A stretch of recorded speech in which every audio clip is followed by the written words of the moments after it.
Se ve que los hombres viven en todas partes, casi del mismo modo, en cada edad de la tierra, solo que la tierra tarda mucho en pasar una edad y otra, y en echarse una capa nueva, y así sucede lo que los romanos y los bretones de Inglaterra en tiempos de Julio César, que cuando los romanos tenían palacios en el mármol con estatuas de oro y usaban trajes de lana muy fina, la gente de Bretaña vivía en cuevas y se vestía con pieles salvajes y peleaba con masas hechas de troncos duros. En esos pueblos viejos sí se puede ver cómo fue adelantando el hombre, porque después de las capas de la edad de piedra, donde todo lo que se encuentra es de pedernal, vienen las otras capas de edad de bronce, con muchas cosas hechas de mezcla del cobre y estaño, y luego vienen las capas de arriba, las de los últimos tiempos, que se llama la edad de hierro, cuando el hombre aprendió que el hierro se ablandaba al fuego fuerte, y que con el hierro blando podía hacer martillos para romper la roca, y lanzas para pelear, y picos y cuchillas para trabajar la tierra.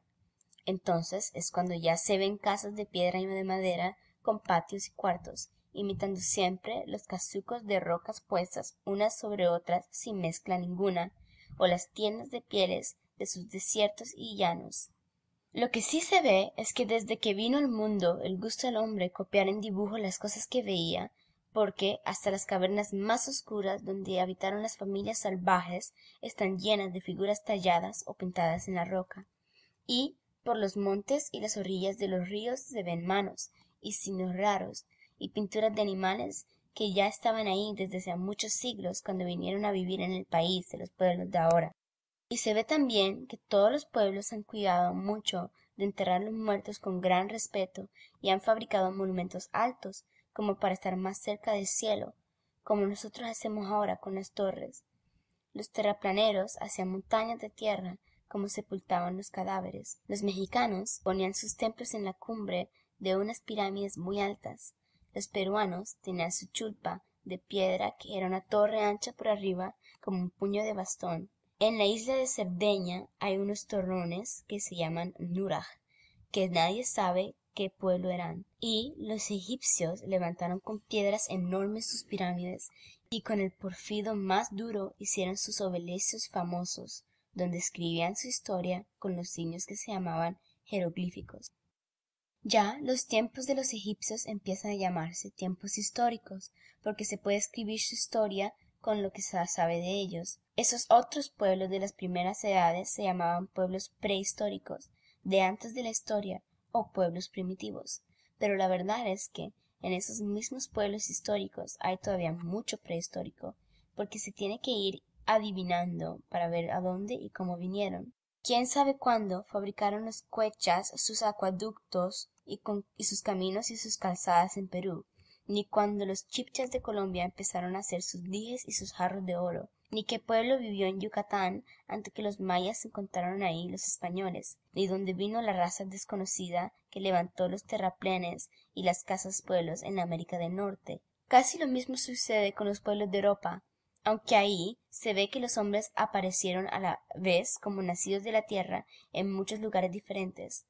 pero de donde había menos frío y era más alto el país fue donde vivió primero el hombre, y como ahí empezó a vivir, ahí fue donde llegó más pronto a saber y a descubrir los metales y a fabricar, y de ahí con las guerras y las inundaciones y el deseo de ver el mundo fueron bajando los hombres por la tierra y el mar. En lo más elevado y fértil del continente es donde se civilizó el hombre transatlántico primero. En nuestra América sucede lo mismo. En las altiplanicies de México y del Perú, en los valles altos de la Buena Tierra, fue donde tuvo sus mejores pueblos el indoamericano. En el continente transatlántico parece que Egipto fue el pueblo más viejo, y que ahí fueron entrando los hombres, porque se llamaba ahora Persia y Asia Menor, y vivieron a Grecia buscando la libertad y la novedad. Y en Grecia levantaron los edificios más perfectos del mundo, y escribieron los libros más bien compuestos y hermosos. Había pueblos nacidos en todos estos países, pero los que venían de los pueblos viejos sabían más, y los derrotaban en la guerra, o les enseñaban lo que sabían y se juntaban con ellos. Del norte de Europa venían otros hombres más fuertes, hechos a pelear con las fieras y al vivir en el frío, y de lo que se llamaba ahora Indostán salió huyendo después de una gran guerra, la gente de la montaña y se juntó con los europeos de las tierras frías, que bajaron luego del norte a pelear con los romanos, porque los romanos habían ido a quitarles su libertad, y porque era gente pobre y feroz, que él tenía envidia a Roma, porque era sabia y rica, y como hija de Grecia. Así han ido viajando los pueblos en el mundo, como las corrientes van por el mar y por el aire los vientos. Egipto es como el pueblo padre del continente transatlántico, el pueblo más antiguo de todos aquellos países clásicos, y la casa de egipcio es como su pueblo fue, graciosa y elegante. Era riquísimo el Egipto, como el gran río Nilo crecía todos los años, y con el barro que se dejaba secarse nacían muy bien las siembras,